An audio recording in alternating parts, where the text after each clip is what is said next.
자기계발서를 읽어야 할까요? 안녕하세요. 대급이입니다. 요즘 유튜브 영상을 보다 보니 자기계발서를 읽지 말라는 영상들이 상당히 많이 보이던데요. 자기계발서에 대한 제 생각을 적어볼게요. 저는 우선 자기계발서든 소설이든 인문고전이든 만화책이든 어떤 책이라도 읽으면 무조건 도움이 된다고 생각합니다. 독서를 하면 우리는 반드시 두 가지 질문을 하게 됩니다. 첫 번째, 나는 누구인가?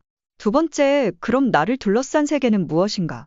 전 이 두 가지 질문에 답할 기회를 주는 게 독서라고 생각합니다.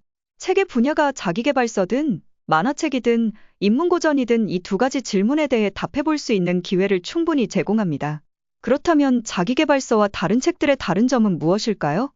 자기계발서는 직설적으로 이렇게 해라 라고 말합니다. 다른 소설이나 인문고전은 스토리로 설명을 해주죠.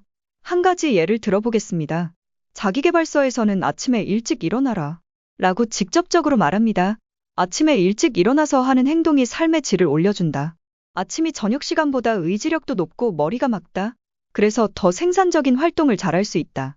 아침에 일찍 일어나서 할 일을 하라고 주장하며 동기부여를 합니다. 너무 맞는 말 같죠? 그 말이 맞다고 생각해서 나도 아침 일찍 일어나고 생활하면 그 책을 읽은 값어치를 하는 것입니다. 이번의 소설에선 이렇게 표현할 수 있습니다. 다나카는 고등학생이지만 남들보다 1시간 정도 일찍 일어나 스트레칭 및 배팅 연습을 하고 등교를 한다.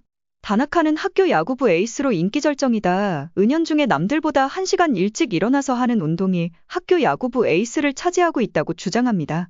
둘 다 같은 메시지를 전하고 있지만 자기계발서에 메시지가 잘 맞는 사람이 있고 소설에서 표현하는 메시지가 더 와닿을 수 있습니다. 정도의 차이는 있을 수 있습니다. 자기계발서는 바로 어떤 행동을 하라고 말하기 때문에 그 주장에 대한 비판을 좀 덜 할 수 있죠. 다만 소설에서는 그냥 다나카는 일찍 일어나는구나 하고 넘어갈 수도 있습니다. 일찍 일어나야겠다는 동기부여가 덜 될 수 있다는 이야기죠. 저는 그래서 자기계발서를 읽어라 읽지 말아라. 소설은 된다 안 된다. 이런 이야기를 하고 싶지 않습니다. 어떤 책이든 자신이 읽은 책에서 동기부여, 감동, 깨달음을 얻을 수 있다면 그걸로 충분히 도움이 되었다고 생각합니다. 저는 만화책을 보면서도 소름이 돋을 때가 많습니다. 어떻게 저런 행동을 할 수 있을까? 멋있다. 작가는 어떻게 이런 생각을 할 수 있었을까? 이런 질문들이 머릿속에 맴돕니다. 그럼 만화책을 읽는 게 무조건 나쁘다고 할 수 있을까요? 저는 어릴 때 부모님이 만화책을 못 읽게 해서 몰래 화장실에 숨어 읽었던 기억이 있습니다. 만화책이 나쁜 게 아닌데도 말이죠. 자기계발서를 읽지 말라고 하는 사람들을 보면 공통점이 있습니다. 이미 그들은 자기계발서를 많이 읽었다라는 것입니다. 다만 많이 읽어도 내 인생은 크게 변화가 없고 자기계발서 없이도 충분히 잘 살 수 있다 라고 이야기합니다. 공통점은 이미 그들은 읽어봤다는 것입니다. 제가 예전에 동남아로 어학연수를 가려고 했을 때가 있습니다. 주변에서 그러더군요. 야, 동남아로 어학연수를 가면 영어 실력 하나도 안 늘어. 내가 갔다 와봤잖아. 그런데 전 그때 그런 생각이 들었습니다. 넌 갔다 와봤고 난 안 갔다 와봤잖아. 어떻게 똑같은 결과가 나온다고 저렇게 확신할 수 있지? 제가 하고 싶은 얘기는 이거예요.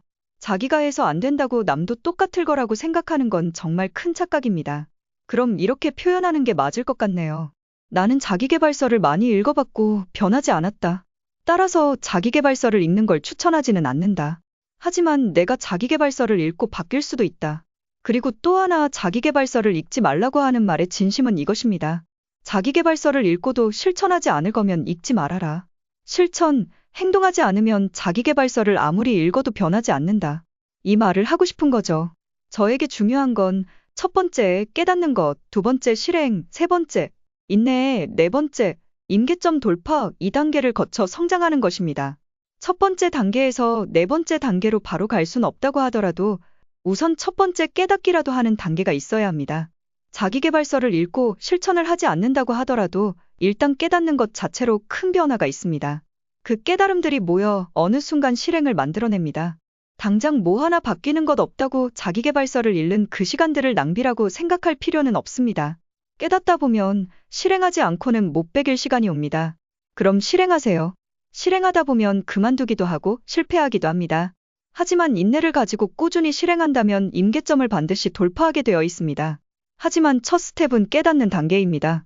이 깨닫는 단계를 위해 독서는 반드시 필요합니다. 그게 어떤 분야의 독서라도 말이죠.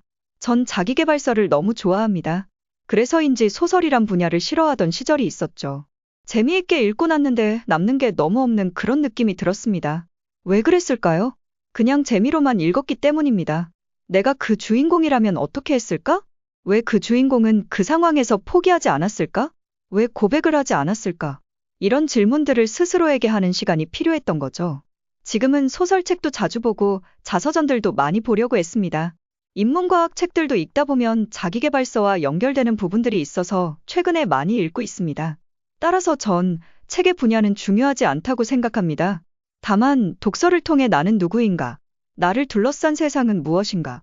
이것에 대한 답을 탐구하며 읽기만 한다면 독서의 분야는 상관없이 전부 다 가치 있는 행위라고 생각합니다. 자기계발서를 읽어야 하나? 이것에 대한 제 생각을 짧게 이야기해봤습니다. 감사합니다. 대급이었습니다.